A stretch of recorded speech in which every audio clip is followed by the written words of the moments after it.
வணக்கம். காலை நேர பிரதான செய்திகளினூடாக நர்மதா சிறில் முதலில் தலைப்பு செய்திகள்.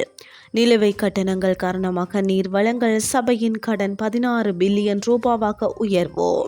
ஜனவரி மாதத்தில் 5000 டெங்கு நோயாளர்கள் பதிவு. சடுதியாக உப்பு விலை உயர்வு. அமெரிக்கா ஜனாதிபதிக்கும் இந்திய பிரதமருக்கும் இடையில் சந்திப்பு. இனி விரிவான செய்திகள்.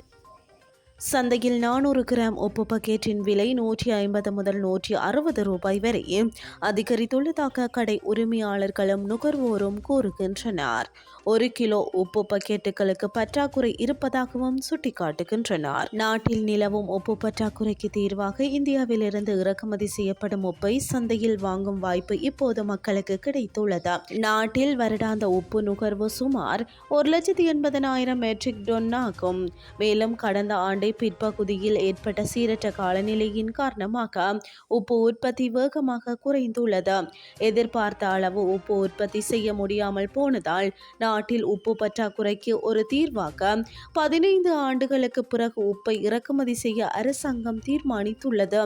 30,000 மெட்ரிக் டன் உப்பு இந்தியாவிலிருந்து இறக்குமதி செய்வதற்காக இலங்கை அரச வர்த்தக கூட்டுத்தாபனத்திற்கு அனுமதி வழங்கப்பட்டுள்ளது. தற்போது சந்தையில் 400 கிராம் எடையுள்ள அத்தகைய இறக்குமதி செய்யப்பட்ட உப்பு பக்கெட் 150 ரூபாய் முதல் 160 ரூபாய் வரை விற்பனை செய்யப்படுவதாக கடை உரிமையாளர்கள் மற்றும் நுகர்வோர் தெரிவித்தனர். நாட்டில் இந்த ஆண்டு ஜனவரி மாத இறுதிக்குள் சுமார் 5000 டெங்கு நோயாளர்கள் பதிவாகியுள்ளதாக தேசிய டெங்கு கட்டுப்பாட்டு பிரிவு தெரிவித்துள்ளது. ஜனவரி மாத இறுதிக்குள் 16 டெங்கு அதிக ஆபத்துள்ள வலயங்கள் அடையாளம் காணப்பட்டுள்ளதாக தேசிய டெங்கு கட்டுப்பாட்டு பிரிவு தெரிவித்துள்ளது. ஜனவரி மாதத்தில் 4943 டெங்கு நோயாளர்கள் பதிவாகியுள்ளனர். கம்பகா மாவட்டத்தில் இருந்தே அதிக எண்ணிக்கையிலான டெங்கு நோயாளர்கள் பதிவாகியுள்ளனர். கொழும்பு மாவட்டத்தில் 674 நோயாளர்களும் கொழும்பு மாநகர சபை பகுதியில் இருந்து 608 நோயாளர்களும் பதிவாகியுள்ளனர்.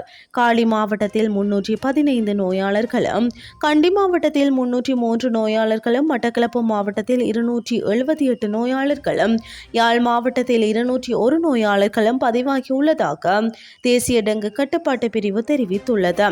கடந்த மாதத்தில் 2 டெங்கு உயிரிழப்புகள் பதிவாகியுள்ளமையும் குறிப்பிடத்தக்கது. நிலுவையில் உள்ள நீர் கட்டணங்களை செலுத்தாததால் தேசிய நீர்வளங்கள் மற்றும் வடிகால் அமைப்பு சபையின் கடன் 16 பில்லியன் ரூபாவாக உயர்ந்துள்ளது. கடந்த ஆண்டுகளில் நாடு முழுவதும் நீர் திட்டங்களை செயல்படுத்துவதற்காக உள்நாட்டிலும் சர்வதேச அளவிலும் பெறப்பட்ட கடன்களுக்கு இந்த சபை கணிசமான வட்டியை செலுத்த வேண்டியுள்ளதாக நீர்வளங்கள் சபையின் ஊடக பேச்சாளர் தெரிவித்தார். இந்த கடனை நிர்வகிக்க தங்கள் கடன்களை செலுத்த தவறும் நுகர்வோரின் நீர்வளங்கள் துண்டிக்கப்பட்டு மின்சார கட்டணங்களில் ஏற்படும் மாற்றங்களுக்கு ஏற்ப நீர் கட்டணங்களை திருத்த நீர் வழங்கல் சபை தயாராகி வருகிறது. திருத்தத்தின் சதவீதம் குறித்த சபையின் சிறப்பு குழுவின் தீர்மானம் விரைவில் அறிவிக்கப்படும் என எதிர்பார்க்கப்படுகிறது. இனி வெளிநாட்டு செய்திகள். இந்திய பிரதமர் நரேந்திர மோடி அமெரிக்க ஜனாதிபதி டொனால்ட் ட்ரம்பை எதிர்வரும் 13ஆம் தேதி சந்திக்க உள்ளதாக வெளிநாட்டு ஊடகங்கள் செய்தி வெளியிட்டுள்ளன. அமெரிக்க ஜனாதிபதி டொனால்ட் ட்ரம்பின் அழைப்பின் பேரில் இந்த சந்திப்பு திட்டமிடப்பட்டுள்ளதாக தெரிய வந்துள்ளது. இதேவேளை எதிர்வரும் 10-11ஆம் தேதிகளில் பிரான்சில் நடைபெறும் செயற்கை நுண்ணறிவு மாநாட்டில் பங்கேற்கின்றார்.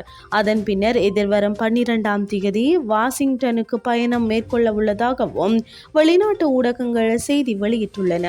இந்த சந்திப்பின் மூலம் அமெரிக்கா மற்றும் இந்தியா இடையே நல்லுறவு நீடிப்பதாக அமெரிக்க ஜனாதிபதி டொனால்ட் ட்ரம்ப் தெரிவித்தார். இத்துடன் செய்திகள் யாவும் நிறைவடைகின்றது. அடுத்த மணித்தியால செய்திகளை இரவு 8:30க்கு எதிர்பாருங்கள். நன்றி.